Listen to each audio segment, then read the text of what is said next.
30 tahun. Kami ingin membuat suatu momen yang bisa menjadi kegiatan tahunan begitu terkait dengan kanker. Jadi ini sebetulnya tidak hanya untuk ulang tahun Darmais, tapi bagaimana membuat suatu program ke depan yang continue, sustain. Kenapa demikian? Karena sebelumnya layanan kanker itu masih fokus di kota-kota besar.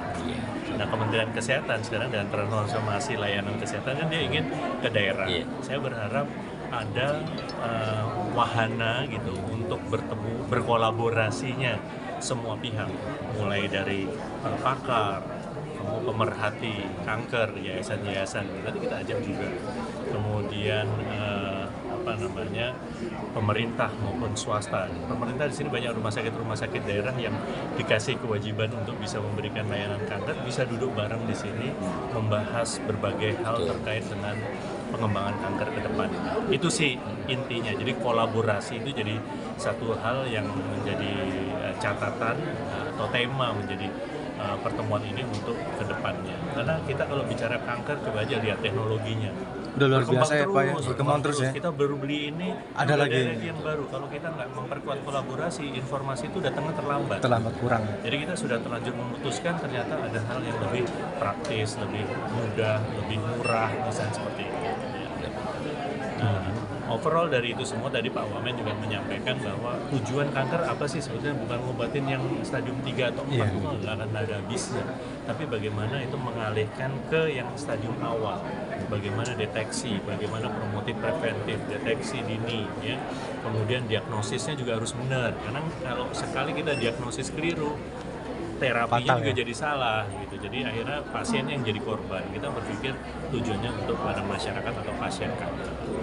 Kira-kira seperti itu tujuan diadakannya konferensi ini. Namanya konferensi ya. Jadi ngobrol gitu satu sama lain gitu ya.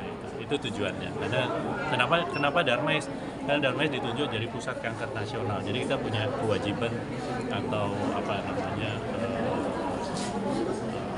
tugas ya untuk bisa menghimpun semua elemen terkait dengan layanan kanker. Jadi berkolaborasi dengan yayasan-yayasan juga ya Pak? Semua ya Pak? Semua terkait.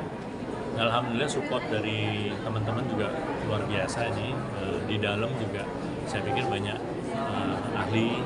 Kita juga ambil dari luar supaya kita juga tahu di luar itu seperti apa gitu. Jadi jangan cuma kita merasa benar sendiri gitu ya. Ternyata di luar jauh lebih maju kan, jadi aneh gitu ya. Kita nggak ingin ketinggalan. Kemarin di acara Asia Pasifik itu kita ngomongin banyak soal genomik misalnya.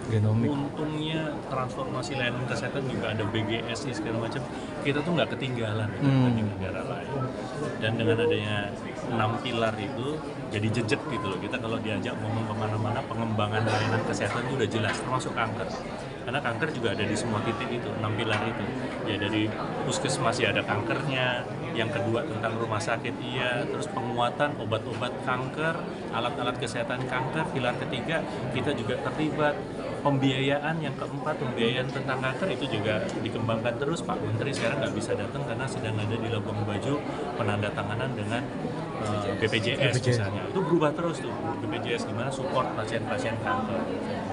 Kemudian SDM, tadi Pak Wamen juga presentasi bagaimana kita mengembangkan SDM untuk layanan kanker. Kan nggak cuma dokter spesialis, ada juga perawat kita kembangkan. Nanti saya presentasi tentang perawat sampai sejauh mana. Ada spesialis onkologi perawat, sekarang udah ada lulusannya, itu kita kembangkan bersama universitas-universitas. Yang terakhir teknologi biogenomik, udah 6 tuh semua. Alhamdulillah apa? Oke.